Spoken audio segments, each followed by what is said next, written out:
Padre, del Hijo, del Espíritu Santo. Amén. Ven Espíritu Santo, llena los corazones de tus fieles, enciende en ellos el fuego de tu amor. Envía tu Espíritu y todo será creado y renovarás la faz de la tierra. Oh Dios, que aleccionaste los corazones de tus fieles con la luz del Espíritu Santo, haz que guiados por este mismo Espíritu saboreemos la dulzura del bien y gocemos sus divinos consuelos por Jesucristo nuestro Señor. Amén. San Juan de la Cruz, ruega por nosotros. En nombre del Padre, del Hijo y del Espíritu Santo. Amén. Bueno, a ver, vamos a saludar acá a San Juan.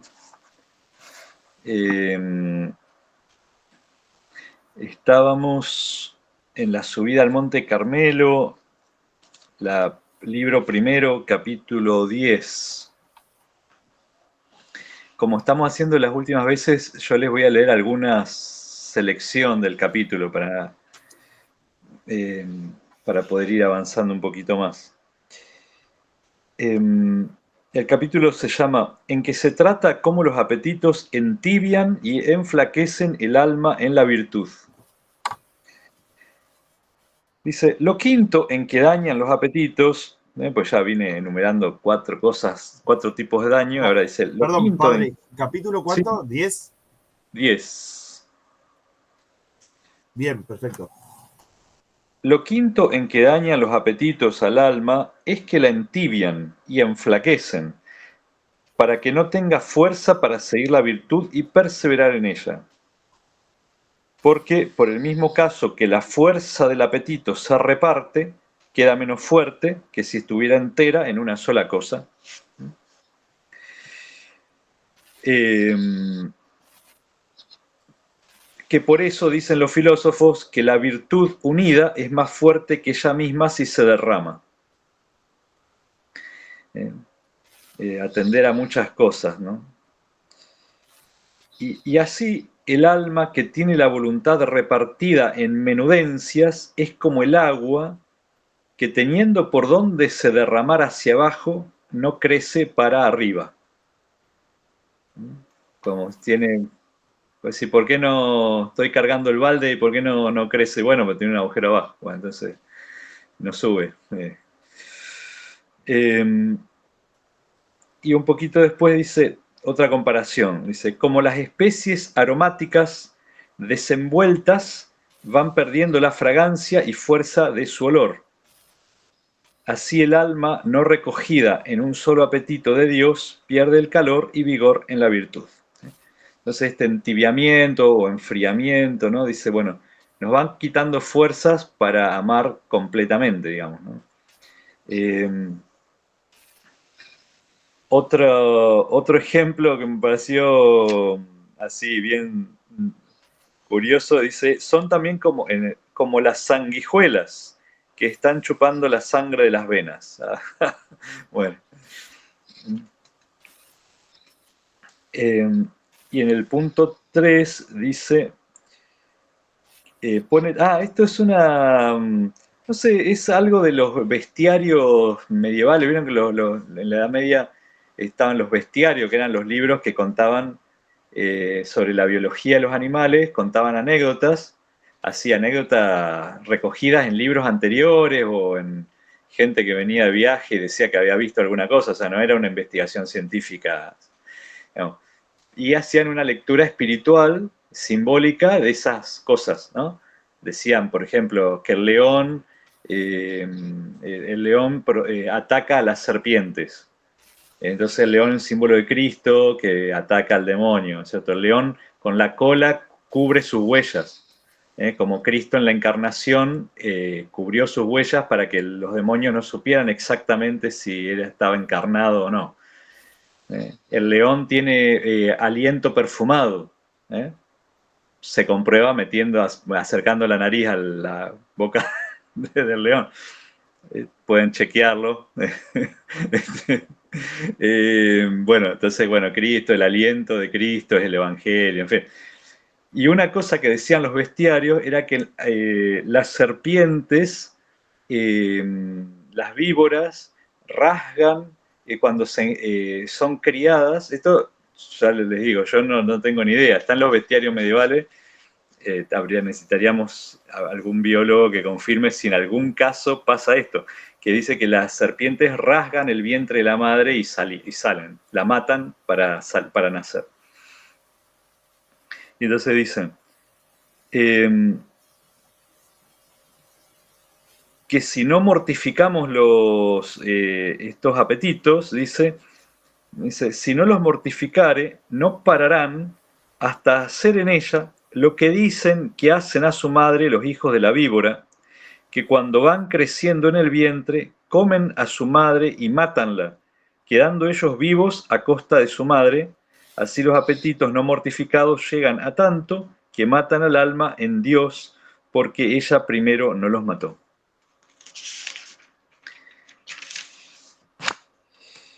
Y el punto 4 de ese mismo capítulo dice: pero aunque no lleguen a esto, es decir, aunque no lleguen a matar todo el amor de Dios en el alma, es gran lástima considerar cuál tienen a la pobre alma los apetitos, ¿eh? Es lástima ver cómo la tienen al alma debilitada, ¿no? Que viven en ella, cuán desgraciada para consigo misma, cuán seca para los prójimos, cuán pesada y perezosa para las cosas de Dios. Me gusta esa trilogía, ¿no? Consigo misma, el prójimo y Dios, ¿no? El alma queda desgraciada para sí misma, seca para el prójimo, ¿no? Perezosa para las cosas de Dios. Porque no hay mal humor que tan pesado y dificultoso ponga a un enfermo para caminar o hastío para comer, cuanto el apetito de criaturas hace al alma pesada y triste para seguir la virtud. Acá mal humor se refiere a un estado de enfermedad, digamos, ¿no? ¿Vieron cuando uno está enfermo y no quiere ni comer, ni caminar, bueno, dice, no es nada eso comparado a cómo queda el alma cuando está consumida por los apetitos desordenados, ¿no? Dice, y así ordinariamente, en la última oración del capítulo dice, y así ordinariamente la causa porque muchas almas no tienen diligencia y ganas de cobrar virtud es porque tienen apetitos y aficiones no puras en Dios. El tema es purificar todo y llevarlo hacia Dios, ¿no? Que en cambio estas cosas que nos desvían de Dios,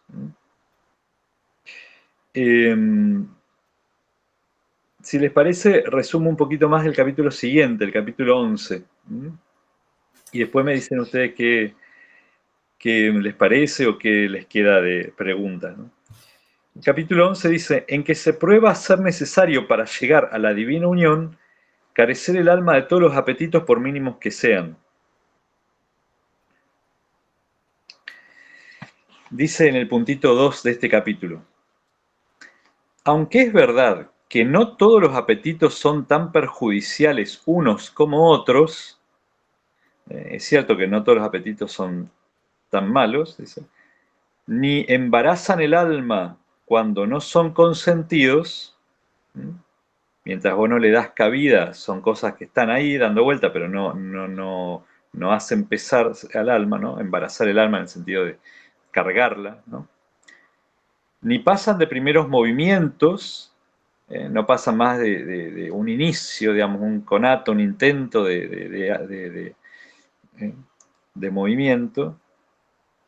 Todos aquellos que en la voluntad racional, en que la voluntad racional antes ni después tuvo parte, hasta que no les damos voluntario consentimiento, no pasan de ahí. Aunque es cierto todo eso, dicen, porque quitar estos, que es mortificarlos del todo en esta vida, es imposible, y estos no impiden de manera que no se pueda llegar a la divina unión, aunque del todo no estén, como digo, mortificados, porque bien los puede tener el natural y estar el alma, según el espíritu racional, muy libre de ellos, porque aunque acaecerá a veces que esté el alma en harta unión de oración de quietud en la voluntad, ahora ya vuelvo a leerlo despacio, y que actualmente moren estos en la parte sensitiva del hombre, no teniendo en ellos parte la parte superior que está en oración. Entonces, él plantea esto, él dice, es cierto, él concede todo esto, es un montón.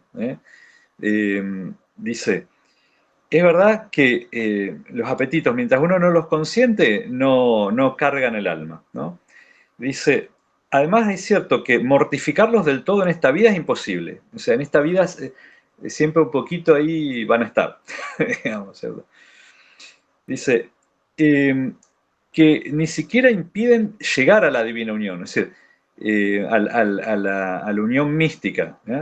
Uno puede llegar a la unión mística, pero y estar claro, no el pecado, ¿cierto? No la voluntariedad, ¿no es cierto?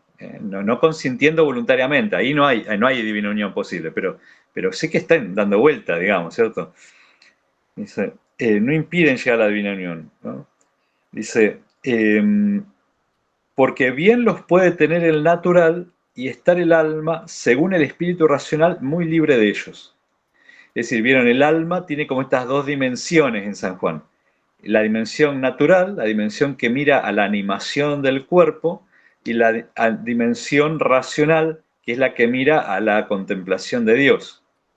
Entonces dice, puede ser que el alma, en cuanto a su gobierno del cuerpo, digamos, tenga pegados estos apetitos, ¿no es cierto?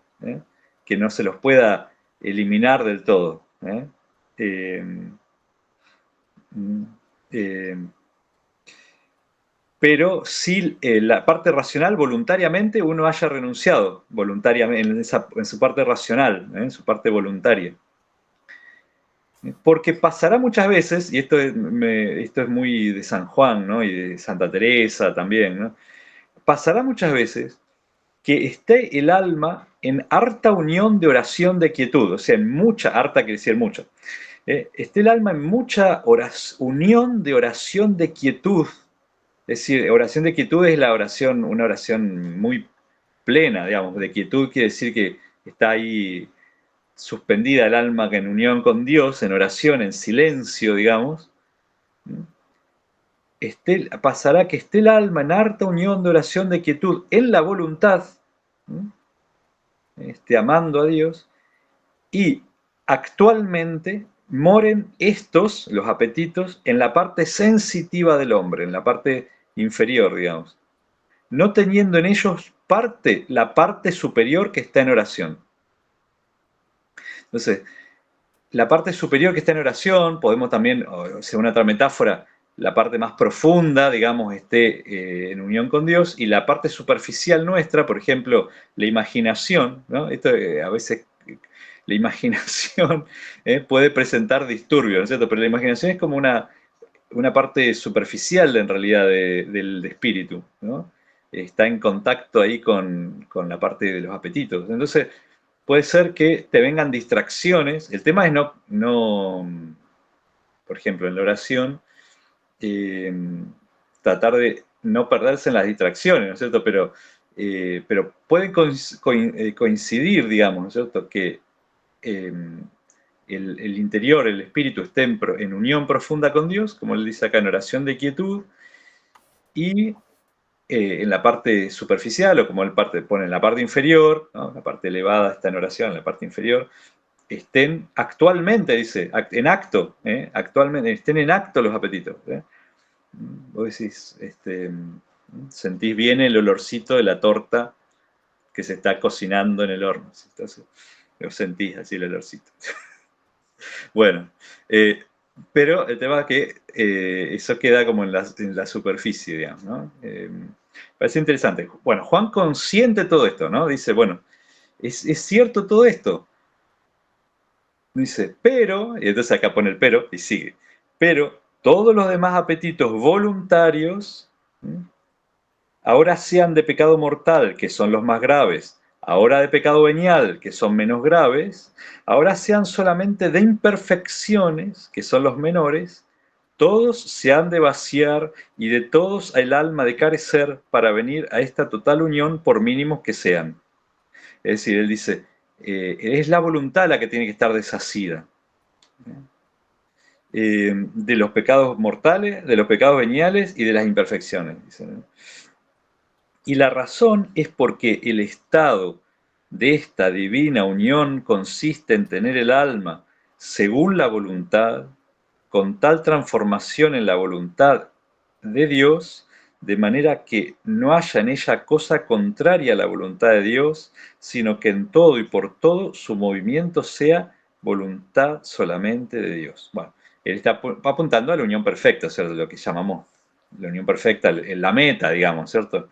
En esa meta, en ese estado de divina unión, no tiene que haber algo que vos quieras que Dios no quiera, y al revés, ¿no es cierto? Que yo, San Pablo dice, ¿no? Ya no soy yo, es Cristo que vive en mí, por ejemplo, ¿no es cierto? Bueno, han llegado a un estado de unión, ¿no? Eh,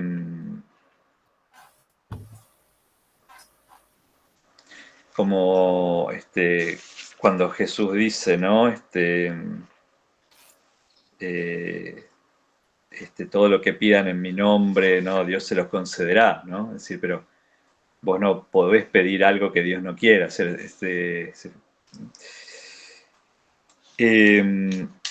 Y me extiendo un poquito más en este capítulo 11, dice, digo conocidamente, dice, sin advertirlo y conocerlo, o sin ser en su mano, bien caerá en imperfecciones y pecados veniales. Es decir, dice San Juan, yo sé que así, digamos, sin darse cuenta, ¿no es cierto?, sin percibirlo, dice, caerá en imperfecciones y pecados veniales y en los apetitos naturales que hemos dicho. Porque de estos tales pecados no tan voluntarios y subrepticios está escrito, Proverbios 24, el justo caerá 7 veces al día y se levantará. Más los apetitos voluntarios, que son pecados veniales de advertencia, aunque sean de mínimas cosas, como he dicho, basta uno que no se venza para impedir. ¿eh? Consentir un pecado venial, voluntariamente consentirlo, ya impide la unión perfecta, dice San Juan, ¿no? Pero él entiende que si no hay voluntariedad, bueno, puede haber imperfecciones, ¿no? Y en el puntito 4 dice, estas imperfecciones son, entonces acaba a un punto bien concreto, por si no nos entendemos de qué estamos hablando. Entonces dice, estas imperfecciones habituales son como un costumbre de hablar mucho. Son, ahí. Acostumbra a hablar demasiado. Un asimientillo quiere decir eh,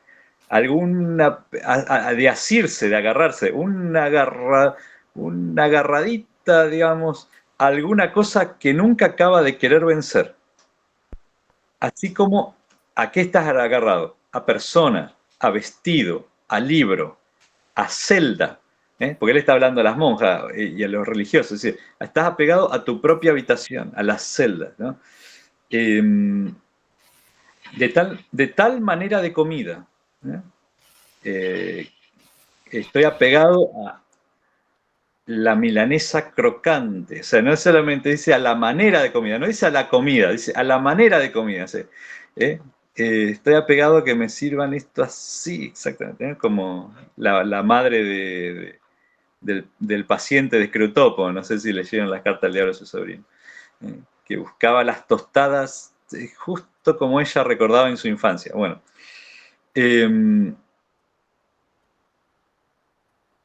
y otras conversacioncillas y gustillos en querer gustar de las cosas, saber y oír y otras semejantes. O sea, ser chuma, básicamente, ¿no? Gustar, dice, gustar de saber, oír y otras cosas semejantes.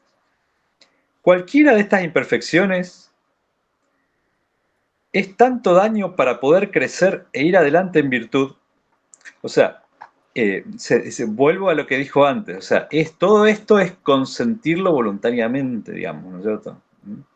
No que estén dando vuelta, porque estén dando vuelta es, bueno, es algo que está, y es imposible, dice San Juan, vencerlo en esta vida, ¿no es cierto? Eh, Dice, cualquiera de estas imperfecciones es tanto daño para poder crecer e ir adelante en la virtud que si cayese cada día en otras muchas imperfecciones y pecados veniales sueltos que no proceden de ordinaria costumbre, no le impedirán tanto como el tener el alma hacimiento a alguna cosa. Bueno, entonces yo me lo subrayé, es decir, que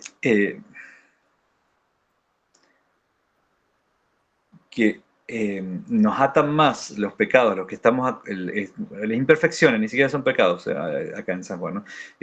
Nos atan más estas cosas cuando son habituales que una cosa casual, digamos, o que ocurra de vez en cuando, ¿no?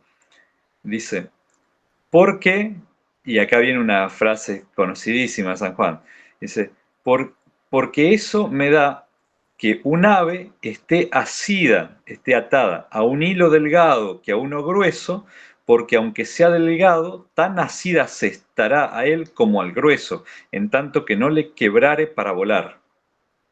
Verdad es que el delgado es más fácil de quebrar, pero por fácil que es, si no le quiebra, no volará.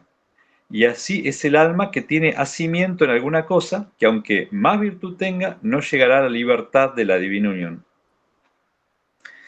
¿Eh? La famosa frase de que el pajarito está atado por un hilo fino o por una cadena gruesa. Es cierto, dice él, que es más fácil de quebrar el hilo fino que la cadena gruesa, pero si no la quiebra, no volará, ¿no? Y dice un poquito más adelante, en el punto 5, dice, harto es de dolerse que haya Dios hécholes quebrar otros cordeles más gruesos de aficiones de pecados y vanidades, y por no desasirse de una niñería que les dijo Dios que venciesen por amor de Él, que no es más que un hilo y que un pelo, dejen de ir a tanto bien. Dice, a lo mejor dejaron, ¿no? Vuelvo a la imagen porque él está hablando para personas de vida religiosa, ¿no? Dice, es doloroso ver que ya quebraron cordeles más gruesos, ¿no es cierto?, de la vida mundana, o sea, se fueron a entrar al convento, dice, y ahora están apegados a cosas más chiquititas y que Dios les pide por amor, dice, que venzan por amor suyo y no las vencen, ¿no? Eh, y por desasirse de una niñería que les dijo Dios que venciesen por amor de Él, que no es más que un hilo y que un pelo, dejen de ir a tanto bien. Y lo que es peor es que no solamente no van adelante, sino que por aquel hacimiento vuelven atrás. En este camino, el no ir adelante es volver atrás. Está buena esa. En este camino, el no ir adelante es volver atrás. Y después dice, una imperfección basta para traer otra. Y se ha de caminar para llegar. Eh, y bueno, y me gusta, bueno, y él sí cierra, me parece que la cita con que cierra es muy, eh, ah, también ayuda para entender toda la idea que él trata de transmitir. Dice, con la carta de San Pablo a los Corintios, la primera a los Corintios 7, 29, 31. Lo que les digo, hermanos, es que el tiempo es breve. Lo que resta y conviene es que los que tienen mujeres sean como si no las tuviesen, y los que lloran por las cosas de este mundo como si no llorasen, y los que se huelgan, es decir, los que se alegran como si no se holgasen, y los que compran como si no poseyesen, y los que usan de este mundo como si no lo usasen. ¿Mm? Entonces vuelve a que lo que él está haciendo, pidiendo es un trabajo interior, digamos, ¿no? En atención a que eh, el tiempo es breve, digamos, y estamos dirigidos hacia la vida eterna. Si todo no apunta hacia esa eternidad de alguna manera, y no es, entonces no es que haya cosas, no haya cosas buenas y malas, ¿no? O sea, o cosas que todo puede impedirnos, ¿no? No es que uno dice, bueno, eh, Bueno, no sé, lo dejo ahí. Ustedes, O sea, es como lo que hagamos también nosotros con esas cosas. exactamente. Bueno, Sí, aunque sean buenas, digamos. claro. Ujú. ¿No era el padre, el cardenal, no, cardenal, Fantuán? Antoine, sí, fue cardenal. Fantuán, que cuando estaba en Vietnam, ¿no? Sí, Cuando, no sé bien esto porque nunca, no sé, nunca leí nada de él ni nada, pero una vez, no sé, en un audio que me quedó esto, como que les destruyen las universidades o colegios que él había fundado, no recuerdo bien qué, y que él estaba como muy amargado y que hasta que se da cuenta de que esto, de que las cosas de Dios no son Dios, digamos, en sí, ¿no? Y que me recordaba un claro, poco esto de lo que dice San Juan, como unir a toda su voluntad y que quizás tenía un apego a eso, digamos, que era bueno, pero no era Dios en sí mismo. claro. Sí, en el caso de Bantuán es muy dramático porque, digamos, a él apenas lo ordenan obispo, creo que está de obispo un año, 2 años, y ya lo meten preso. Y de esa prisión estuvo, no sé, muchísimos años en una prisión de aislamiento total, digamos. Entonces, esas cosas, claro, van destruyendo, bueno, toda la vida pastoral de él, pero él dice, ¿no? Él piensa, que incluso cosas buenas, porque dice, si yo no estuviera acá, podría celebrar la misa, podría predicar, o sea, todas cosas que son propias del ministerio que le habían dado, digamos, ¿no es cierto? Entonces, él dice, bueno, pero al final Dios lo que me pide ahora es pasar por esta prisión, digamos, ¿no? Eh, eh, bueno, ahí es un ejemplo, sí, bastante dramático de asumir eso, digamos, que a veces, este, que incluso cosas buenas, que uno sabe que son buenas, bueno, también Dios a veces nos pide que renunciemos. Y en todo caso, vuelvo a lo de San Juan, es no estar apegados de manera eh, desordenada, digamos, ¿cierto? Tratar de que enderezar todas las cosas hacia Dios, digamos, ¿no? Que todo se transforme en camino de amor a Dios. Y bueno, a veces se testea eso, digamos, cuando se nos pone, cuando se nos saca alguna cosa o, bueno, em, o descubrimos que nos enoja mucho perder ciertas cosas, ¿no? O nos entristece demasiado alguna cosa. Em, no sé. La verdad que estuvo potentoso lo que leímos hoy de San Juan, ¿eh? Era Sí. interpelante. Lo de hablar un montón Ah, fue personal. Pero estuvo bueno. Ahora tengo una duda. Viste que decía esto de las imperfecciones. ujú. Las imperfecciones no las podemos vencer en este mundo. Pero para alcanzar la virtud tenemos que deshacernos también de las imperfecciones o cómo es. Él dice Porque si no, no para... alcanzamos nunca la virtud ahora. Yo Claro. lo estoy entendiendo bien, creo, pero... Eh, a ver, San Juan acá lo que está diciendo es la virtud, eh, bueno, son dos cosas. Por un lado, él está hablando de la divina unión, o sea, la unión mística en la oración con Dios, que justamente coincidiría con el perfeccionamiento, o sea, es la gracia la que abrirle el paso a la gracia para que la gracia transforme la vida de uno, ¿no? Y nos santifique.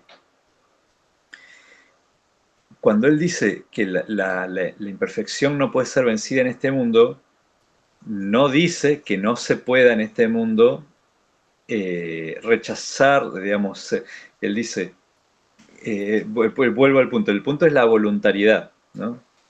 Hasta dónde vos voluntariamente te apegás a cosas que no ayudan, digamos. Por ejemplo, eso, ¿no es cierto? Estás sos una monja carmelita, ¿no es cierto? Y hablas de más en el torno, ¿no es cierto? Eh, em, no puedo no alcanzo a ver el mensaje. Bueno, Te lo leo. sí. Dice, Ariel dice, la virtud plena es el cielo, creo. Hasta que no lleguemos allá, acá no la vamos a alcanzar plenamente. Bueno, claro, sí, sí, la perfección total, digamos, ¿cierto? En ese sentido. Eh, pero no que no se pueda llegar, porque San Juan y Teresa sostienen que sí se puede llegar a la unión con Dios acá en este Claro. mundo. No la visión beatífica, no la perfección final, digamos, pero sí una comunión de amor, digamos, ¿no? Eh, para que la comunión de amor sea perfecta, ese amor tiene que estar al 100%. Pero él dice que puede convivir ese amor al 100% a Dios, puede convivir y va a convivir en este mundo con las imperfecciones. Eh, porque esas imperfecciones van a estar en la parte sensitiva del alma, lo que leímos, ¿cierto? No en la profundidad del espíritu, digamos, ¿no? Esas, Esto, padre, esas sí, imperfecciones podrían, pienso ahora, relacionarse con esa carta donde San Pablo creo que es que dice que le pedía a Dios que me sacara ujú, el aguijón. el aguijón, Tengo claro. un aguijón en mi carne que me hiere, dice él, ¿no? Entonces, son tentaciones, ¿no? En San Pablo puede ser la tentación de la soberbia, ¿no es cierto? Eh, quién sabe, ¿no? La tentación de la carne en Pablo, algunos lo quieren interpretar por la vía, digamos, de la sexualidad, la tentación de la carne, pero también en Pablo el aguijón en la carne también es su carne judía, digamos, soy hijo de judío, vieron que era el orgullo de San Pablo, digamos, ¿cierto? Era como el ser, entonces también en Pablo eso puede ser eso, ¿no? Pero en fin, simplemente eso, que como la tentación, y una tentación no necesariamente de origen demoníaco, sino una tentación que es pegada a nosotros por nuestras imperfecciones naturales, va a estar, puede estar siempre, digamos, ¿no? Que eh,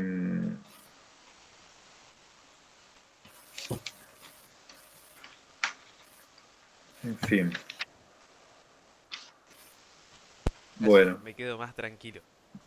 Ah, Es lindo cuando dice que por más que tenga, digamos, algunas virtudes, no va a llegar a la libertad de la divina unión, porque claro, justamente viene a eso de que uno puede apegarse a cosas desordenadas o apegarse a cosas de manera desordenada, no porque las cosas sean claro, desordenadas, ahí va a estar limitada por la voluntad humana esa unión. Por más que se tenga a través de otras cosas, como sos virtuoso en esto, sos virtuoso en otro, pero por otras cosas son las que no en libertad estás unido, digamos, a Dios. Muy bueno. Es como que relegarlo igual, padre. Como que sí, hay sí, muchos sí, guiones que hay que. sí, sí, sí, obviamente, obviamente. Pues leerlo y entenderlo en el conjunto, ¿no es cierto?, del texto de San Juan, ¿no? Sí. Eh, en fin. Bueno, pasamos a los griegos. Pasamos.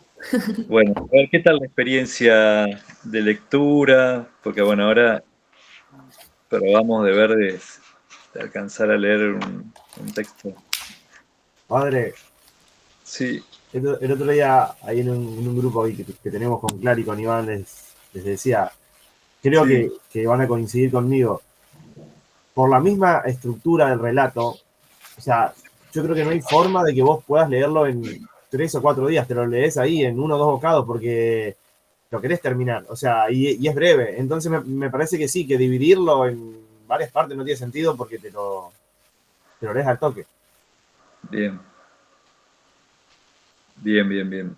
Tal cual. Eh, Hablando de apetito desordenado, yo lo procrastiné hasta lo último, o sea, está mal igual, lo reconozco, pero lo arranqué a leer ayer a las 6:30, 7 de la tarde, lindo, tranquilo, después me fui a la casa de mis abuelos, volví, y ahí fue lo de la playlist, digamos. Este, pero la pasé bien, estuvo bueno.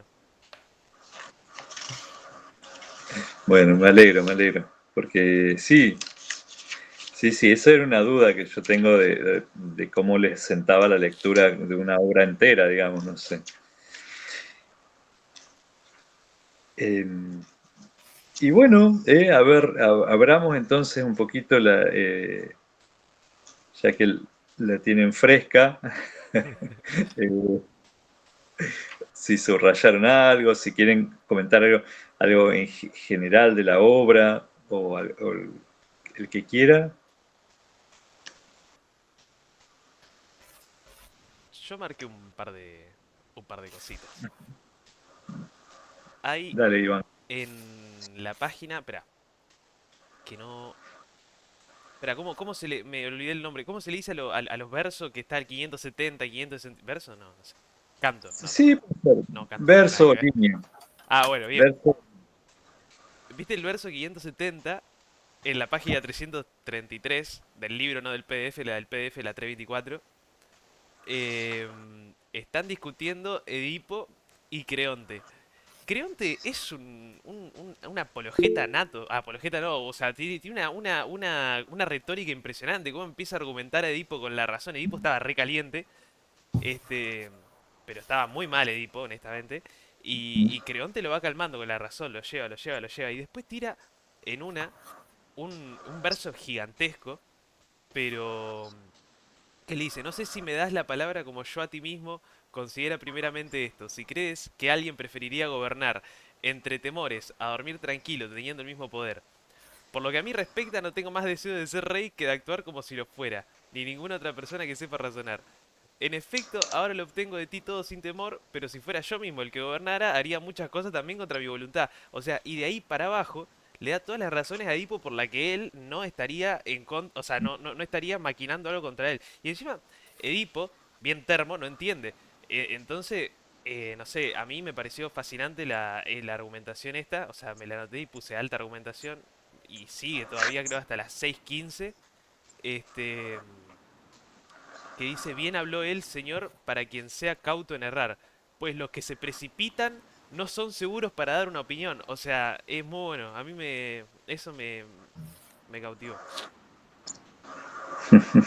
O sea, si fuese, viste esos videos que tienen títulos llamativos, tipo, no sé, este, joven apologeta deja pedaleando en el aire a, no sé, algún, ponele, Sí, bueno, eso mismo, es muy bueno. bueno, sí, claro, es el mundo también que va a está dando luz digamos, a, justamente a la retórica, ¿no? Al convencimiento por el discurso, ¿no? Eh, y eso ya sí se deja ver también en estos pasajes, están buenos. Eh, Aparte siempre hay como una reflexión sobre el tema del poder, ¿no? Ahí, ¿cuál es el poder? ¿Quién es más libre, ¿no? La libertad, el poder. ¿Qué lectura haría Eh, de eso un Foucault? no sé, ¿vos qué pensás? No, porque, digo, por eso mismo, lo que sí van, yo también lo marqué. Y ahora Foucault pensando, ¿no? Pero por esto mismo, como le va dando todas las cuestiones de que, digamos, en realidad, claro, eso, como que el poder, en sí mismo tiene toda su otra contraparte, o sea, no dormís tranquilo, no vivís tranquilo, no, y después también continuamente juega con ¿cómo sería el término? Con esta, ¿cómo se dice la palabra? Con estas dos caras. Eh, Después cuando le dice, acá lo marqué, que dice, mm, verso, sí, verso sería 440, que dice, yo soy, según tú piensas, un loco, pero para los padres que te engendraron, muy sensato. Le dice, perdón, esto es con Tiresias. Y le dice, Edipo, ¿qué padres? Espera, ¿qué mortal me engendró? El día de hoy te hará nacer y morir. ¿De qué forma enigmática y oscura dices todo? Le dice Edipo. Y Tiresias le responde, ¿y no eras tú el más hábil para descifrar enigmas? Échame en cara precisamente aquello en lo que ves mi grandeza. me encanta ahí también ese doble juego porque me recuerda un poco, es el solo sé que nada sé en última instancia De de Edipo Sócrates. cuando se termina dando cuenta, pero ahí es como que está subido en una nube, digamos, de grandeza y Tiresias se la manda a guardar, digamos, con esa pregunta, porque termina siendo como lo mismo que te hizo subir, es lo mismo que te termina excluyendo, ¿no? Está ahí ese juego continuamente, no sé, me fascina. No sé si se pueden hacer lecturas muy. Eso me gustó mucho también, como que lecturas únicas, digamos, como que es un texto que creo que claramente se presta para este juego continuamente. Sí, sí, sí.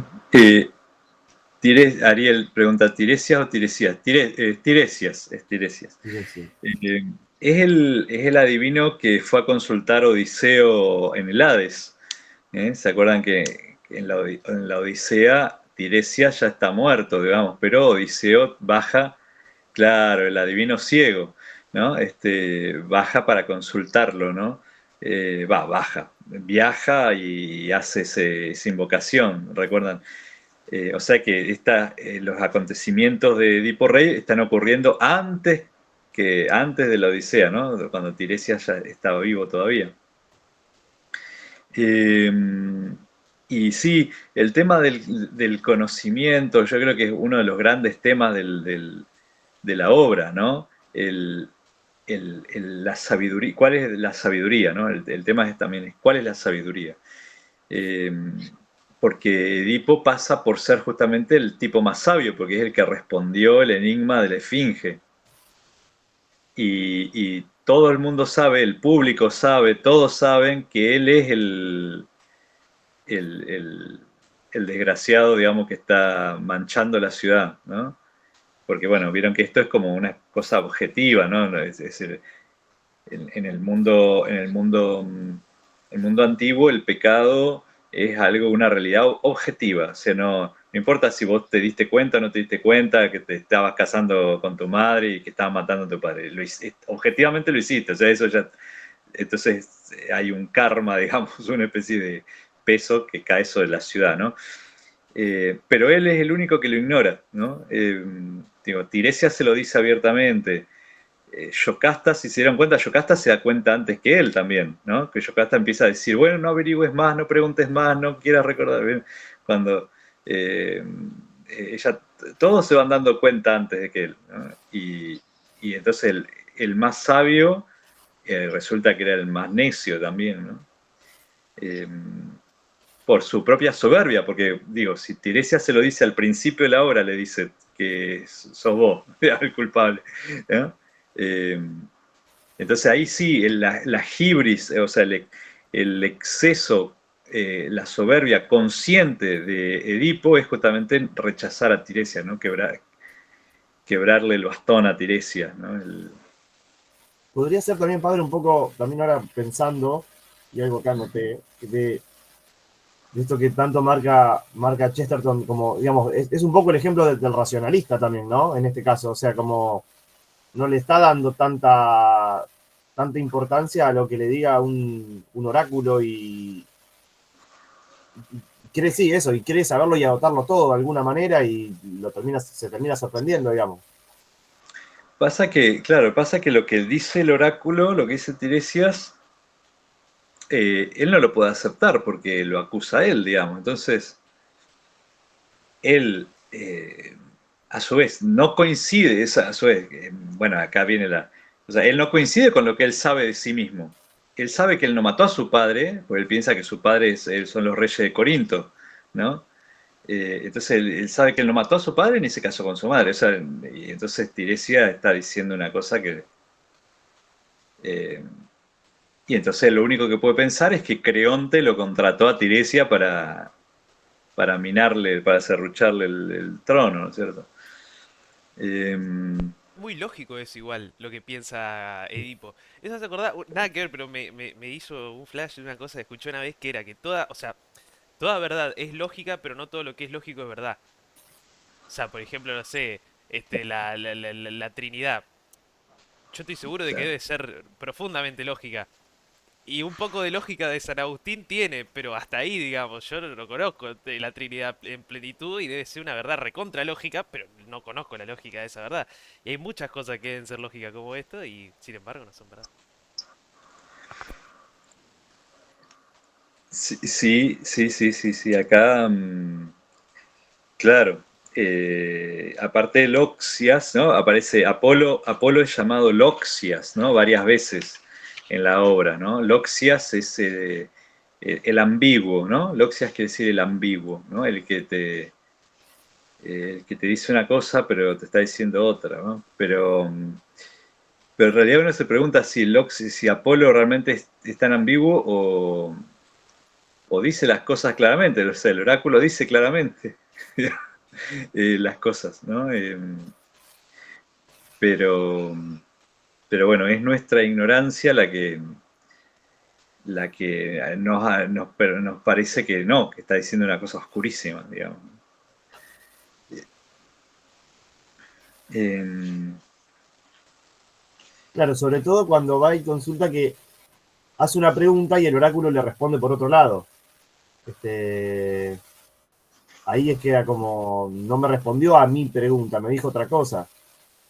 sí, Es un poco como, puede ser también como cuando Job, después de quejarse, Dios le termina dando una respuesta, no necesariamente a su pregunta, ¿no? Puede ser también un poco por ahí. Me- sí, puede ser, puede ser, puede ser. Eh, sí, por eso, sí, acá especialmente me parece que el tema de la sabiduría, digamos, y de la iluminación, ¿no? Porque él pasa de los... Y es como paradójico, ¿no es cierto? Lo interesante es lo paradójico, porque él empieza como un sabio hacia sus propios ojos, digamos, ¿no? Y en realidad es ignorante, digamos, ignora quién es, viste que te dice, sabes quién eres tú, cuál es tu familia, entre qué personas vives, ¿no es cierto?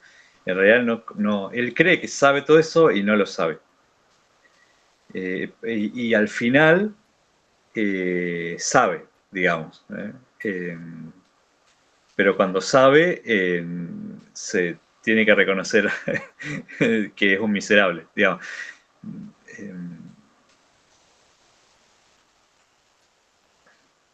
no y sé, además, eso que... Sí, no, que otra cosa, también compartiendo esto que dice Iván, que es verdad que, bueno, que cómo pensaría Edipo, o sea, de esa manera, yo pensaba en esto de, bueno, si él tendría la opción, sinceramente, de decir, no me tiro para atrás porque por ahí veo que si me acerco demasiado, quizás no, o sea, o estoy dándole vuelta a algo que quizás es mejor dejarlo ahí, ¿no? Como que no hurgar.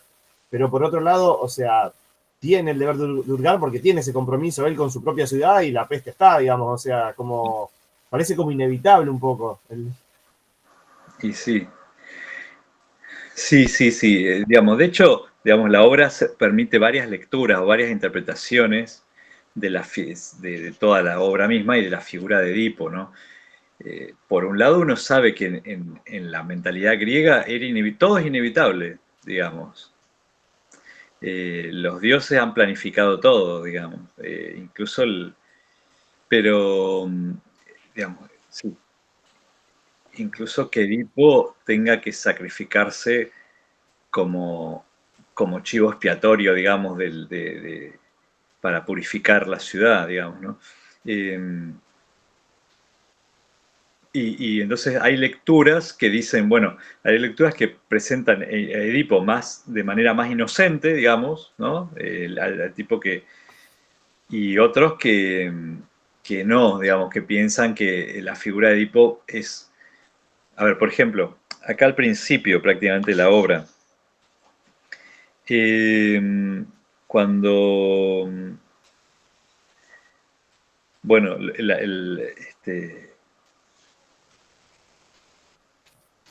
empieza, ¿no? Dice, el coro le dice, el sacerdote del coro le dice, sin llegar a compararte con los dioses, pero sí juzgándote el primero de los hombres, en las desgracias de la vida y en los tratos de los dioses, tú que nada más llegar libraste a la ciudad cadmea de la inflexible cantora, es decir, de la esfinge, nos enderezaste la vida por la ayuda del dios. Bueno, no sé si esto se nota, bueno, en una primera lectura a lo mejor no se nota tanto, pero hay mucha referencia al verbo enderezar andar bien, andar mal, enderezar o andar torcido, porque se juega con la metáfora, ¿no es cierto?, de caminar por un camino recto o caminar torcido, y Edipo es el de los pies hinchados, porque, como les había dicho, se habían hinchado los pies de chiquito, pero también significa que no camina rectamente, ¿no? Y acá dice, nos enderezaste la vida por la ayuda del Dios. Este país te celebra llamándote Salvador. Y Edipo dice, es la segunda intervención de Edipo, dice, mis sentidos hijos, sé muy bien que andáis mal todos, pero aunque andáis mal, como yo, no hay entre vosotros ninguno que ande igual de mal, pues vuestro dolor afecta a uno solo por sí y a ningún otro.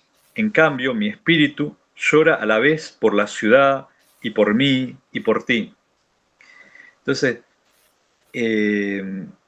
acá aparece, ¿no? Esa imagen de andar mal, ¿no es cierto? Pero como ustedes andan mal, no hay ninguno que ande tan mal como yo, ¿no? La ironía es Eh, galáctica, ¿eh?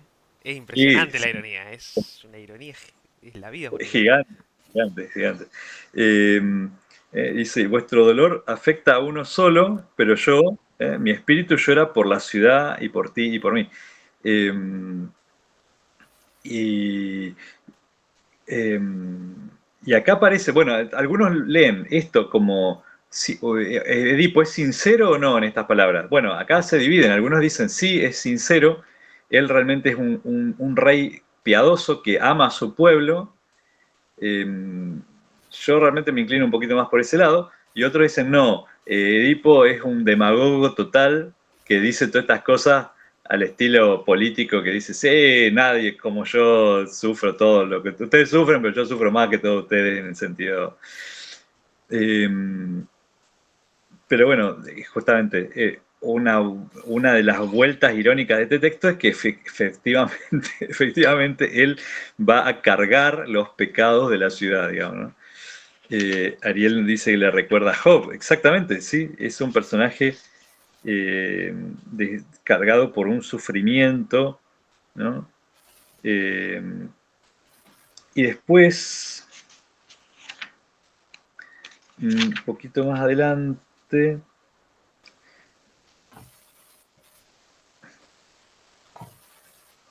bueno, nada, vieron que también un pasaje tremendo de la obra es cuando él maldice al criminal, ¿no?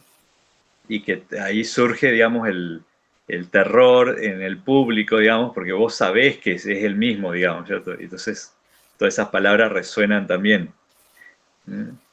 Con eh, esa tragicidad, ¿no es cierto? Eh,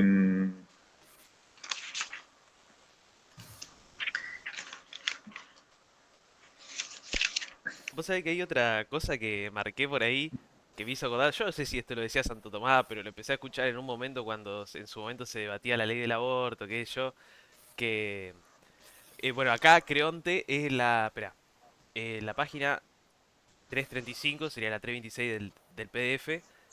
No tengo el número del, bueno, el 625 en la siguiente ajá, página sería. sí. Dice, Edipo le dice, tú eres un malvado.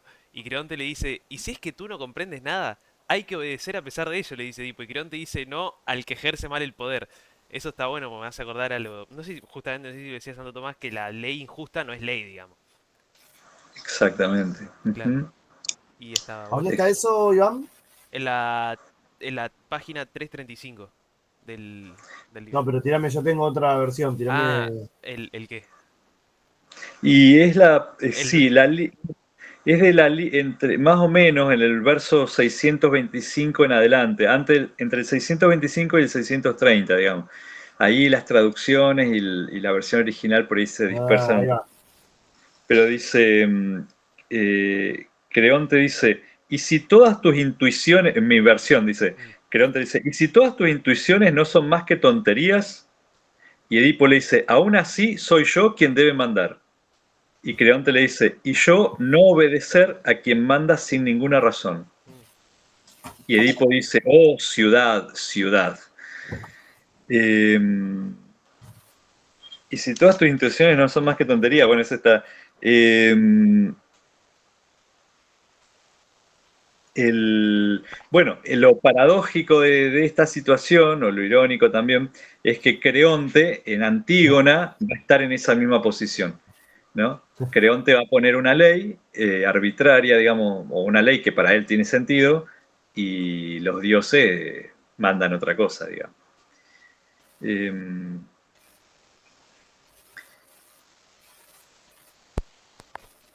Escucha, escuchen en general.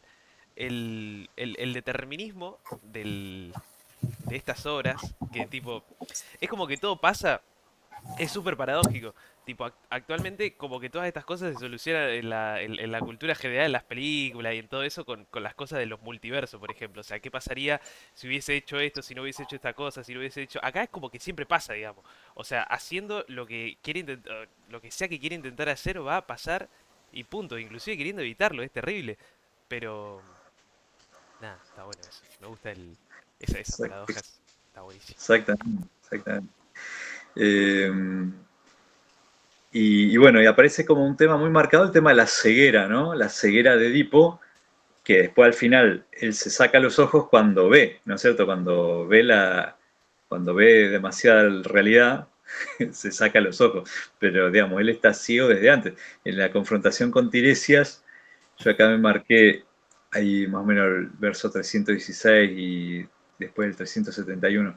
Tiresias dice, ay, ay, el saber qué tremendo es cuando no reporta beneficio al que sabe, ¿no? Y después Edipo le dice a Tiresias, eres ciego de oído, de razón y de vista.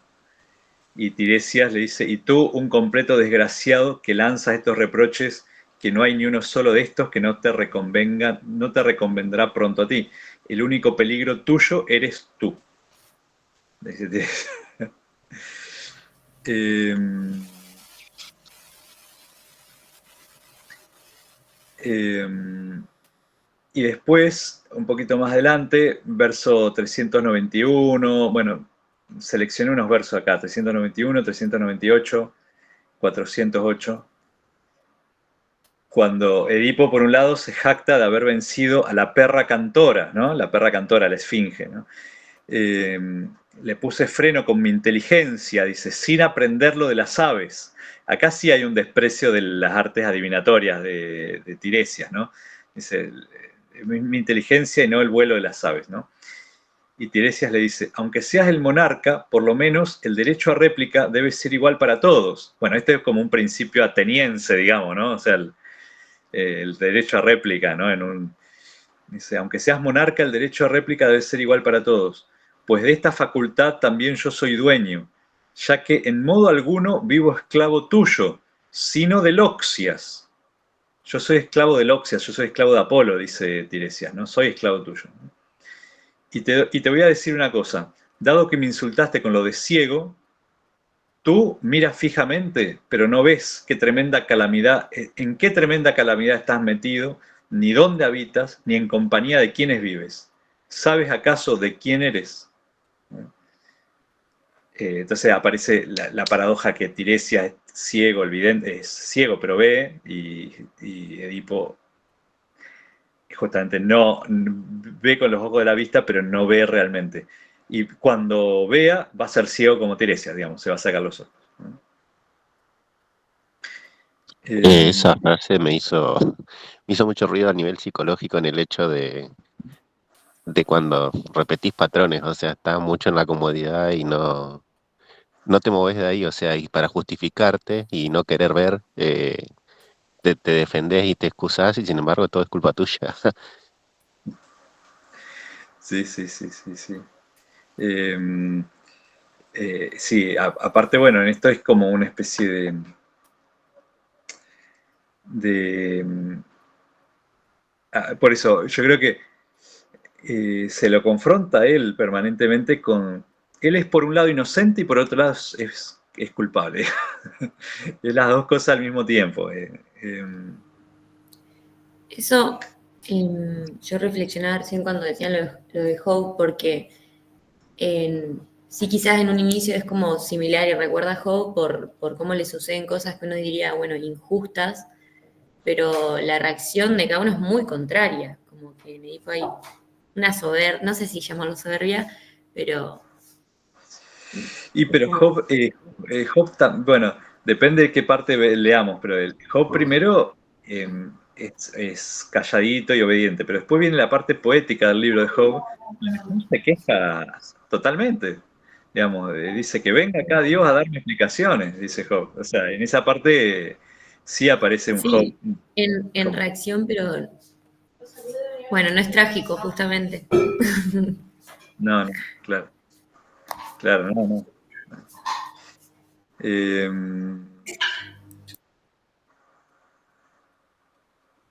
eh,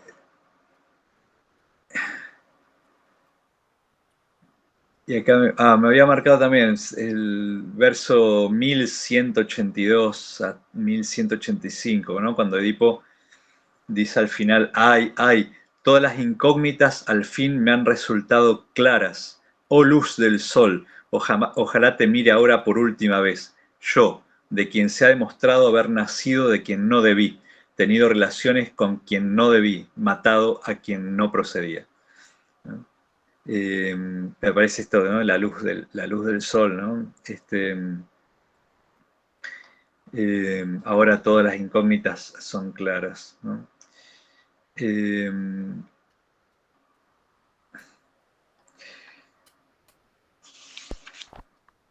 Está todo bien armadito, los detalles son lindos, de verdad. sí, sí, sí. A, a mí me parece muy bueno, ya les digo, esto que todos se van dando cuenta antes de que él, ¿no? Parece...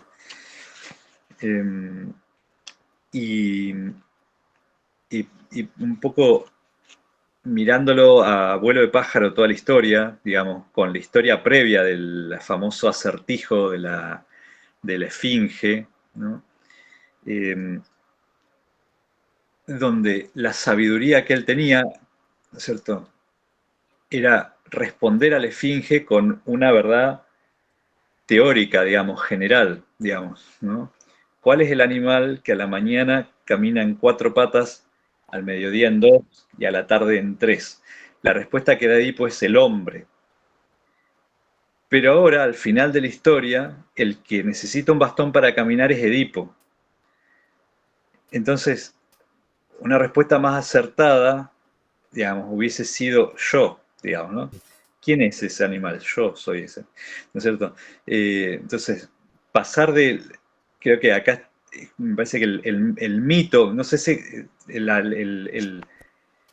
no solamente la obra de teatro, sino el mito en general de Edipo, creo que está también hablando de eso, ¿no?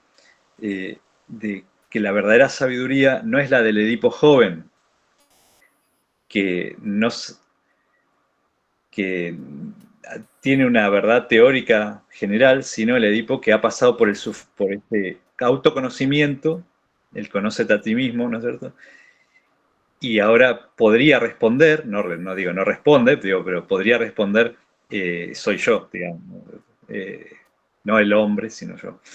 Eh, y, y acá viene que su mayor verdad, esto es como lo trágico, trágico para mí, es que su mayor verdad, la mayor verdad humana es el pecado, digamos, ¿no? Leído ahora con ojos cristianos, podemos decir así. Digamos, eh, sin todavía la iluminación de la gracia, sin la iluminación de la gracia, sin la iluminación de la revelación, el mundo griego, que están de exaltar la imagen del hombre, ¿no? Y las capacidades humanas y la capacidad intelectual humana, en los trágicos, como decía von Balthasar, ¿no? En los trágicos muestra la dimensión herida del ser humano, ¿no? Entonces, la, eh, Edipo se conoce a sí mismo realmente no como el héroe, el salvador, acá el capo de todos los capos, sino como el que arruinó la ciudad, el que hizo todo mal, el que, digamos, el que tiene que ser expulsado finalmente, ¿no? Entonces, eh, es inevitable, digamos, yo siempre lo termino vinculando a San Pablo, ¿no? Eh, Porque San Pablo tiene también su momento de anagnórisis, porque esto, ¿se acuerdan la anagnórisis que decía este, Aristóteles, ¿no? La otra vez veíamos en la poética, decía que en las obras de teatro hay una anagnórisis, un momento de reconocimiento, ¿no? La persona conoce lo que no conocía antes. Y en Pablo es el viaje a Damasco, ¿no es cierto?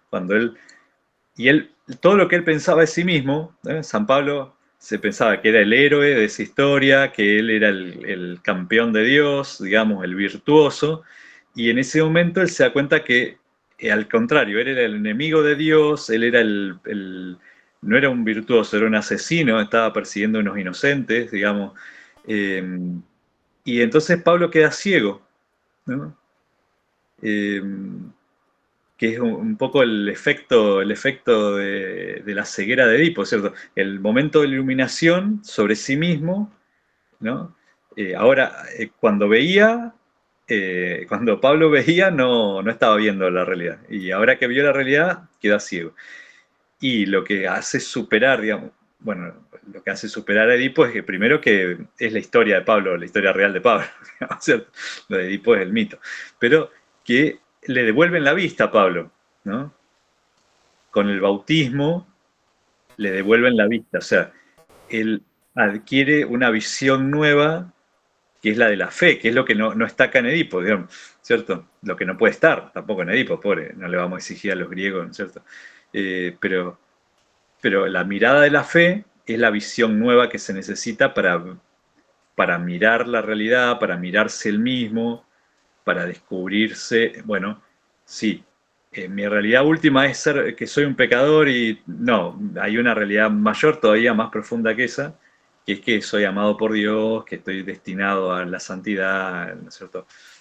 Pero bueno, eh, para mí es como muy, muy sintomático, digamos, que le haya pasado lo de la ceguera, porque simbólicamente es el mismo. Digamos, porque, ¿por qué Pablo queda ciego? Es algo real que le pasa a Pablo en su vida, pero efectivamente gira sobre un punto simbólico, que es la ceguera, la ceguera, ¿no es cierto? Que es el punto simbólico que está acá en Edipo, ¿no? Que cuando ve su verdad se quita los ojos. Padre, Eh, sí, dos preguntas. Una, dijiste que von Balthasar toca bastante el tema. la otra vez creo que habíamos leído, ¿no? Un pasaje de Baltasar. Claro, eh, por eso. Pero yo no sé por qué no noté eso. Donde él decía, esperen que lo busco, a ver, Recién dijiste anagnórisis. Ah, ahí va. anagnórisis, Por eso me trataba de acordar ayer y te iba a preguntar y bueno, justo lo dijiste, así que tremendo. claro, Un cuando twist. en la poética, claro, el twist es el cambio de destino, la peripateia, Ajá. la peripateia es el cambio de destino, y la anagnórisis es el reconocimiento. Y Aristóteles decía que Edipo Rey era la obra más perfecta porque la anagnórisis coincide con la peripateia. Es decir, Ah, cuando claro. Edipo empieza siendo el rey, el héroe, el salvador de la ciudad. Cuando se da cuenta quién es él, pasa a ser el chivo expiatorio, el que tiene que ser desterrado, o sea, cambia su destino, pasa de la cumbre al, al último rincón, digamos, en el momento en que él se da cuenta, digamos, en el momento de la anagnórisis. Por eso yo le ponía de ejemplo de Caperucita Roja. Ahí va, claro. Acordarse fácilmente. Cuando el lobo le dice, cuando ella dice, ¿por qué tienes, qué dientes tan grandes tienes? Son para comerte mejor. En el momento de no hay distancia entre la anagnórisis, no es mi abuelita, es el lobo, esa es la anagnórisis. Y su cambio de destino. Estoy viva, me come el lobo, ya está. O sea, se cruzan las dos cosas. Por eso es más efectivo narrativamente, dice Aristóteles, ¿no? Y produce mejor su efecto. Ahí va. Caperucita Roja, obra cumbre, igual que Edipo Rey, ojo. Sí, sí, para mí, totalmente. Pervive en la memoria de la gente. Sigo buscando lo de von Balthasar. Y otra pregunta, padre, pero más de curiosidad, Sí, quizás desordenada que la tenga que ordenar. No, el libro de este que también una vez mencionaste, de Unamuno, del sentimiento trágico de la vida, sí. ¿va un poco, o sea, haciendo referencia a un reconto de todas estas tragedias o qué? No, no, no. Ah, No, ok. no. Ahí Unamuno básicamente despliega la idea de que el ser humano está como constituido, estamos como en la raíz del ser humano, es este sentimiento trágico de que deseamos ser eternos y tener una felicidad eterna, pero somos mortales. Entonces, de esta fricción entre estas dos cosas, surge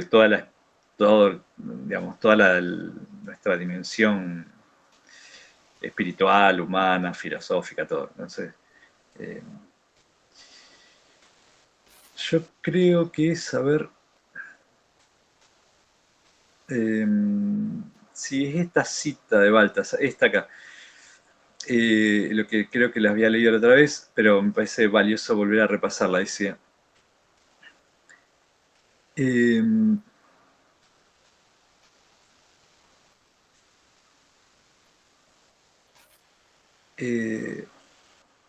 en la tragedia, el hombre representa su papel ante el telón de fondo de Dios. Solo se revela y alumbra su verdad mientras aparece Dios, ya sea en su cólera o en su misterio. Es decir, que en la tragedia griega nos presentan siempre al ser humano sobre un fondo, podemos decir un fondo oscuro, digamos, que lo hace resaltar a la figura humana, pero ese fondo es lo divino, ¿no? Dios, el misterio de acá sería del destino que los dioses han tejido, el Apolo, el oráculo, digamos, sobre todo ese telón de fondo se resalta la figura del hombre, ¿no? Del ser humano. Dice, en este escenario no queda ni rastro de apariencia estética, se trata de una cruenta verdad y justicia. Pero la situación en que brota esta verdad es ahora el dolor. Es decir, la verdad del ser humano que aparece en la tragedia brota del dolor. Sobre todo el más horrible, el más agobiante, evidente y humillante, el que deja al hombre desnudo y abandonado. Para este dolor solo está bastante maduro el hombre grande, el regio. Solo él puede sufrir tanto. Como Edipo, digamos. O sea, no es cualquier tipo el que pueda sufrir mucho. Tiene que ser el hombre noble, el más... justamente por eso en la tragedia no es que el zapatero de la vuelta es el que está sufriendo, ¿cierto? Eso podría ser un drama, un melodrama moderno, ¿cierto? Pero en la tragedia griega es este hombre que de alguna manera representa a todo el pueblo, ¿no es cierto? Como Edipo. Dice, para este dolor solo está bastante maduro el hombre grande, el regio, solo él puede sufrir tanto, solo él. Cuando se quiebra por fin fatídicamente, exhala el perfume de la pura esencia del ser humano, del ser en general. Lo inaudito es que no se rechaza el dolor, declarado ilusorio y hecho transparente por la filosofía, ni se sublima en pro de una eudaimonía al alcance de los humanos. Es decir, von Balthasar lo que está enfatizando es que el discurso de la tragedia griega dice cosas que el discurso de la filosofía griega no dice, ¿no? El discurso de la filosofía griega presenta al ser humano, pero como separado del dolor, digamos, ¿no? Y de hecho, por eso dice, lo inaudito es que no se rechaza el dolor, declarándolo ilusorio y hecho transparente por la filosofía, como en Platón, digamos, ¿no? El dolor es una cosa que le pasa al cuerpo, digamos, una cosa así. Ni se sublima en pro de una eudaimonía al alcance de los humanos, Aristóteles, sino que la senda del hombre a Dios y la revelación de la más profunda verdad del ser se abre a través del más extremo dolor. Es la valentía del corazón indefenso que le faltará a la filosofía y que directamente reaparece en Cristo. O sea, esta valentía, ¿no? Dice, del corazón indefenso no va a estar en la filosofía, ¿no? Dice, solamente lo vamos a encontrar en Cristo. Dice, ¿no?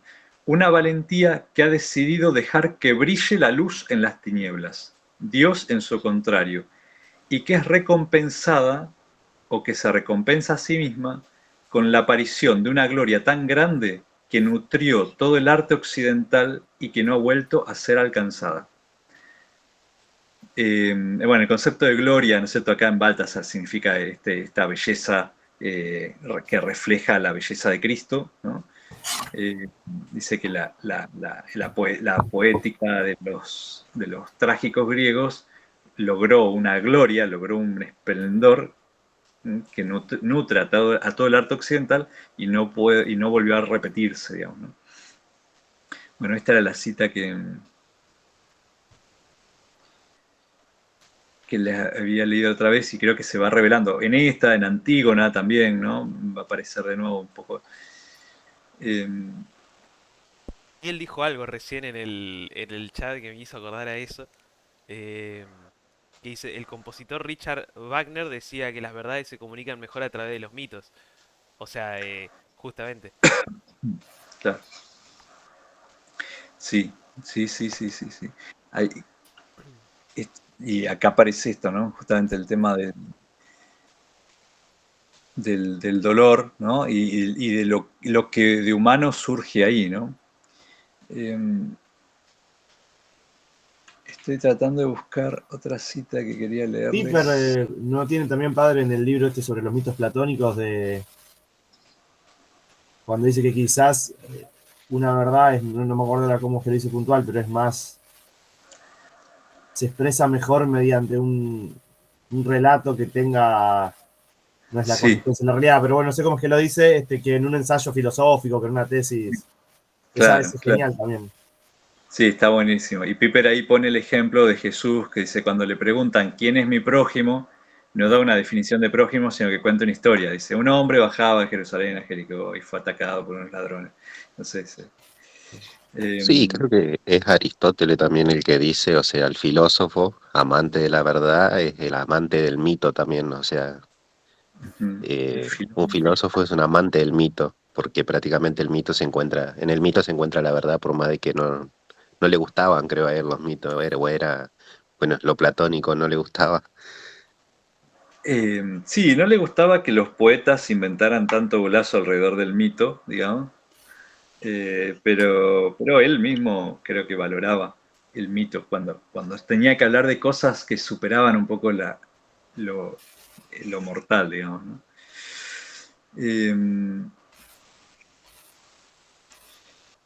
Tengo, si quieren, también una cita de Charles Meller. Charles Meller fue también un católico estudioso de la literatura en el siglo XX. Creo que era sacerdote, no estoy seguro. Dice, hablando esto de la fatalidad, de lo que hablamos, ¿no? De destino y libertad en la obra griega, dice, la voluntad de los dioses, fatal e ineludible, se disfraza tan bien, se identifica tan totalmente en una farsa atroz con la libertad del hombre, que éste cree salvarse cuando en realidad se pierde. La identificación es aquí absoluta entre el pecado, que entraña libertad, y la fatalidad, que entraña lo contrario. La grandeza de Edipo rey de Sófocles reside ahí. Edipo se pierde haciendo el bien, esto es, salvando a Tebas de la esfinge maléfica, pues ese triunfo le lleva al espantoso matrimonio. El mal se disfraza bajo la apariencia de bien. Edipo se condena a sí mismo al decir a los tebanos que va a perseguir al criminal a fin de consumar la purificación de la ciudad.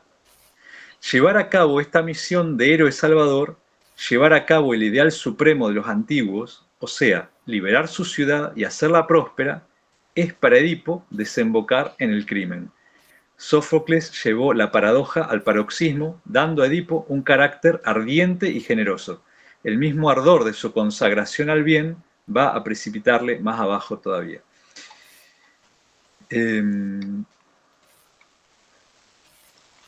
Bueno, vuelve un poquito sobre esta imagen paradójica, ¿no? De Edipo.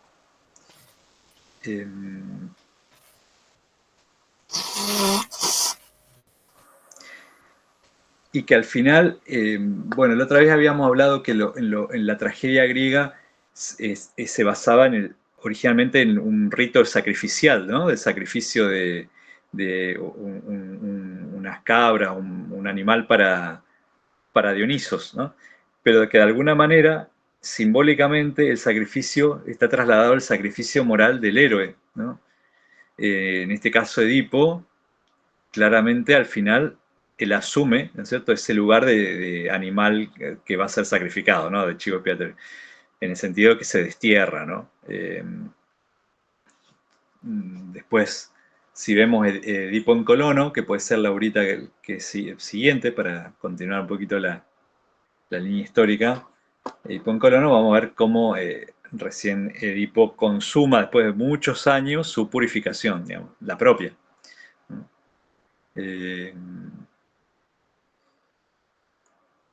Pero bueno, digo, Edipo termina siendo, que es el que condenó a la ciudad, termina siendo su salvador en este bajarse el trono e irse, digamos, ¿no? No sé qué piensan. No sabía que se purificaba, pero me deja más tranquilo también. O sea, ver a Edipo ahí vagando en un bosque sin ojos, o sea, todo ciego, ensangrentado. No, está bien.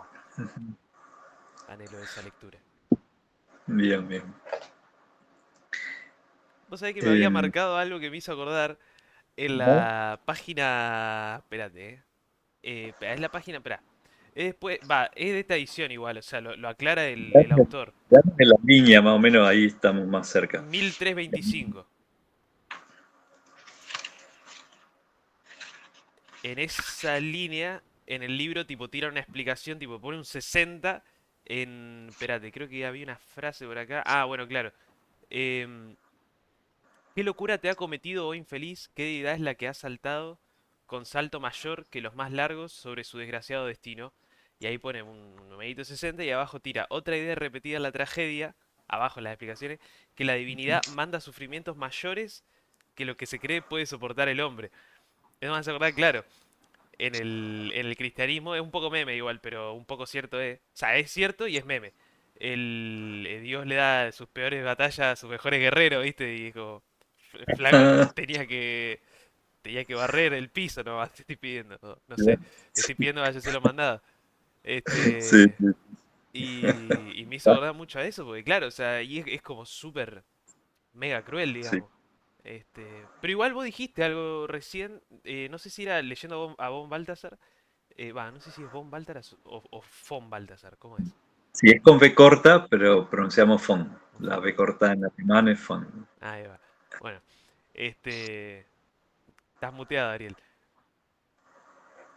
No, era, Te decía que por favor lo pronuncies bien. te pido mil disculpas, ya me rectifico. Por el origen del apellido, nada más. mi amigo el supremacista alemán. No. ¿Cómo es? Eh, Hablando de von Balthasar, pero em, que los dioses mandan el sufrimiento a quien lo puede soportar. Pero acá está expresado otra cosa, digamos, o sea, que le manda algo mayor de lo que puede soportar él. Pero la verdad no sé. Eh, bueno, Capaz es, son discrepancias entre autores. y claro, seguro, seguro, son discrepancias ahí, porque eh, Elijo creerle a von Balthasar, honestamente.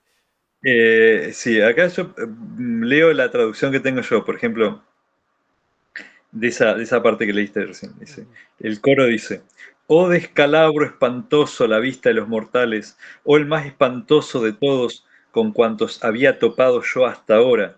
Qué locura, cuitado, te atacó. ¿Qué demonio fue el que saltó una zancada superior a las más largas para sumarse a tu endemoniado destino? Ajá. Es un poco ambigua la frase en esta traducción, digamos, ¿no? Simplemente dice, ¿qué daimon, qué demonio fue el que saltó una zancada superior a las más largas para sumarse a tu endemoniado destino? Eh, no sé.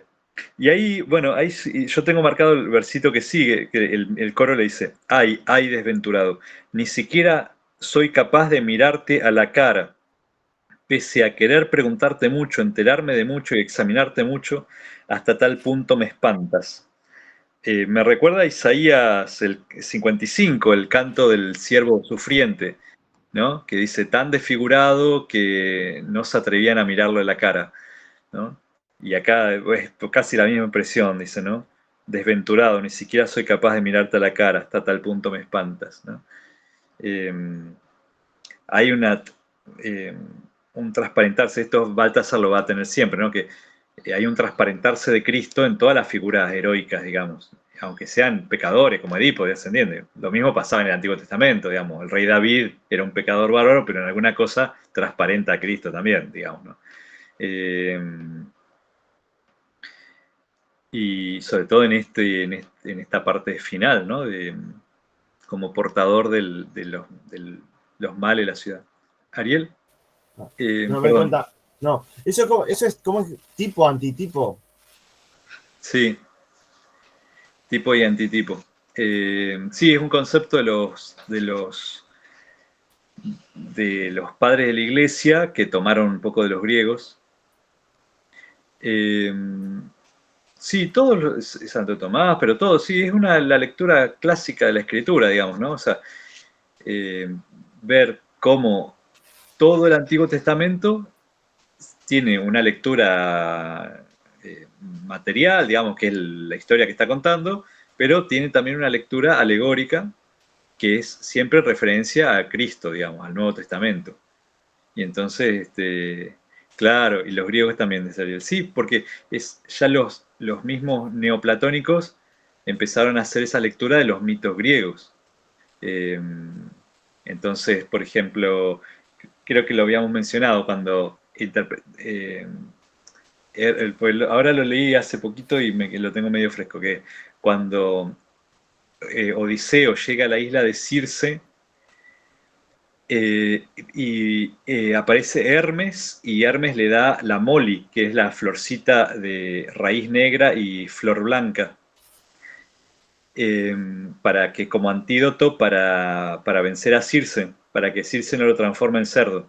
Entonces, los neoplatónicos, un siglo antes de Cristo más o menos y después, hacían esta lectura de la Odisea, decían, eh, Circe representa los engaños de este mundo que te hunden en la materialidad, te transforman en un animal, en un cerdo, digamos, ¿cierto? Las bajas pasiones.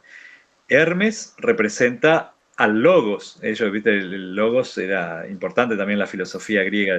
El logos es la sabiduría divina, porque Hermes es el que comunica, el dios de la palabra. Entonces, Hermes es el logos. Y el logos te da la moli que representa la paideia, decían, la educación.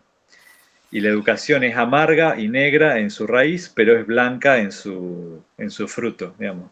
Entonces, para no caer en la barbarie de Circe, tenés que educarte y la educación es trabajosa. Y, bueno, entonces una interpretación alegórica que hacían más o menos en el tiempo de Cristo los neoplatónicos sobre la Odisea. Así, Filón de Alejandría, que era un judío de la época, empezó a leer el Antiguo Testamento de la misma manera simbólica, alegórica. Y los cristianos hicimos eso durante siglos, digamos. Ahora ya no está tan de moda, pero en realidad es muy probable que incluso haya influido en la escritura misma, por ejemplo, del Nuevo Testamento. Bueno, San Pablo lo hace. San Pablo dice, la piedra era Cristo, ¿se acuerdan? Cuando Moisés sacó agua de la roca, y dice San Pablo, la piedra era Cristo. Eh, Abraham tuvo dos mujeres, la esclava y la esposa libre. Y San Pablo dice, la esclava representa al pueblo de Israel, la libre representa a la iglesia. ¿No? Esa lectura la hacen los mismos apóstoles. Y ellos están metidos en esa lectura alegórica de la Biblia.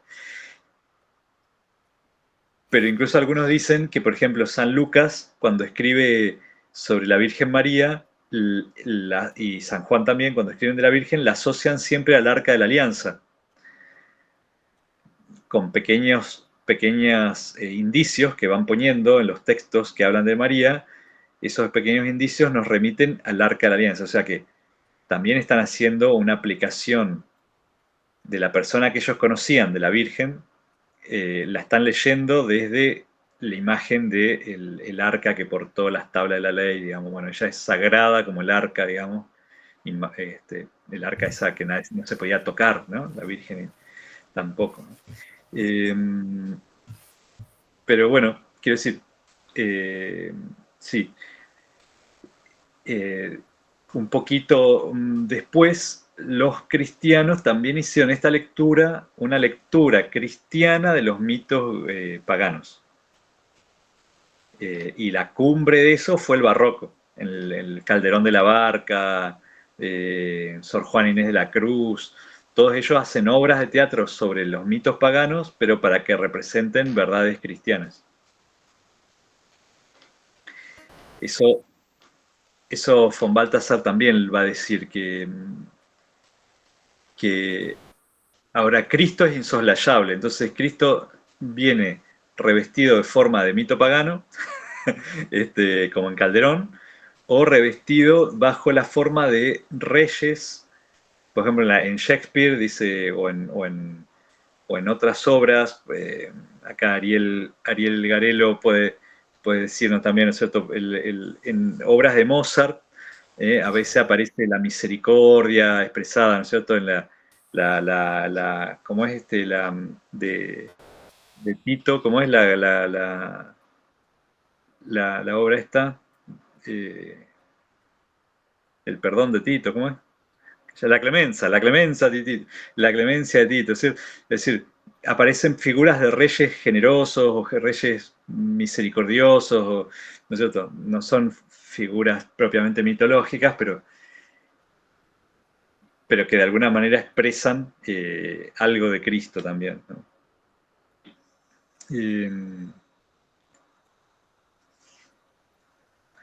Bueno, gente, si quieren cerrar alguno con alguna palabrita, algún comentario.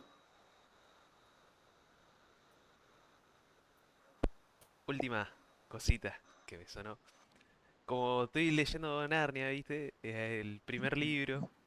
Hay una cosita que el profesor Diggory le contesta a Susan, que es la más incrédula de todas.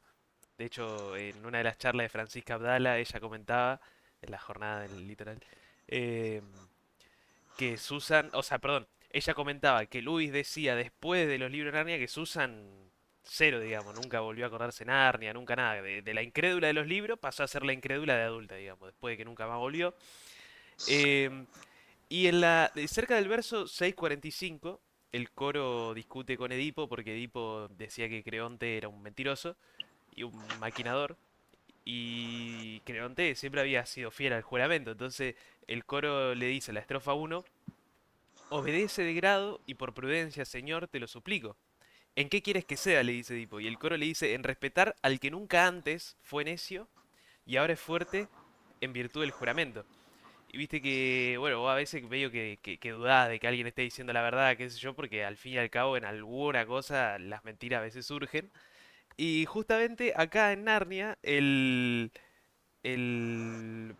profesor le pregunta a Susan y a Peter, cuando ellos le comentan, pensando que Lucy, que había ido a Narnia, se estaba volviendo loca porque Edmond era un maldito y no y quería beneficiarse de que él había ido y hacerla quedar a Lucy como una tonta, digamos, y quedar como un crack, digamos, que era muy grande y que no creía en esas cosas. Y Lucy se enojó y ellos pensaban que Lucy se estaba volviendo loca. Entonces le decían, tremendo, Ariel. Está buenísimo, qué linda edición encima. Yo tengo esta que está ahí, es linda. Y hay uno que está en una edición copada que no lo leí todavía, que me falta el último, que está todo plastificado, está hermoso, está lindo. Este está a color. Bueno, el punto.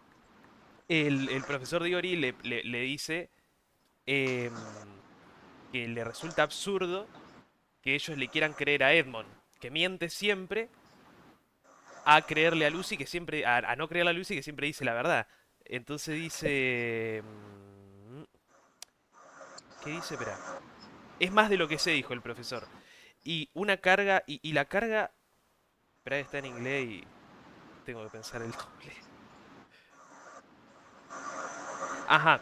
Y cargar con decir que una persona es mentirosa, a quien ustedes conocen que siempre dijo la verdad, es una cosa muy seria. Una cosa muy seria de verdad. Este. Y ellos, bueno, después le dicen no, que no creían, que estaba mintiendo, que pensaban que se estaba volviendo loca, qué sé yo. Entonces, justamente tenía estas dos cosas media frescas y nada, está bueno. Está bueno conectarlas, Sí. sí, sí. Sí, sí. Bueno, eso es, sí, es muy lindo, las crónicas de Narnia. Ahí justamente el tema es el testimonio, ¿no? La fe, nuestra fe se basa en creer en el testimonio de otros, ¿no? Y entonces ahí Luis argumenta algo que Chesterton también argumentaba, ¿no es cierto? Que a una persona que siempre dice la verdad y que sabemos que está sana psicológicamente y que es cuerda, digamos que es cuerda, que es buena y que siempre dice la verdad, no tendríamos por qué dudar cuando nos cuenta que vio un milagro, por ejemplo. Eh, eh, pero dudamos, contrariamente, digamos, ¿no? Por el contenido lo ponemos en duda. Y Chesterton eh, tiene, ¿no? Una frase que dice, a la misma viejita a la que le creemos cuando nos dice que vio un crimen, no le creemos cuando nos dice que vio un milagro. Dice, ¿no? Eh, y ahí aparece un poco esto, ¿no? Con Edmund y San Juan se tiene que retirar. Bueno, sí, no, no, ya creo que vamos cerrando, son las 12:20. Así que si les parece, nos mandamos a Edipo en Colono, así vemos qué pasa con Edipo. ¿eh? A ver, no es tan impresionante como Edipo Rey, o sea, evidentemente casi nadie la lee Edipo en Colono, pero vamos a leerla para ver qué nos deja. La redención de Edipo. Claro, exactamente, ¿sí? Edipo 20 años después, bueno, vamos a ver. En nombre del Padre, del Hijo, del Espíritu Santo. Amén. Dios te salve María, llena eres de gracia, el Señor es contigo. Bendita tú eres entre todas las mujeres, y bendito es el fruto de tu vientre, Jesús. Santa María, Madre de Dios, ruega por nosotros pecadores, ahora y en la hora de nuestra muerte. Amén. Los bendiga Dios Todopoderoso, Padre, Hijo y Espíritu Santo. Amén. Bueno, gracias. Gracias, Buen gente. sábado y buen domingo. Nos Igualmente, vemos. gracias.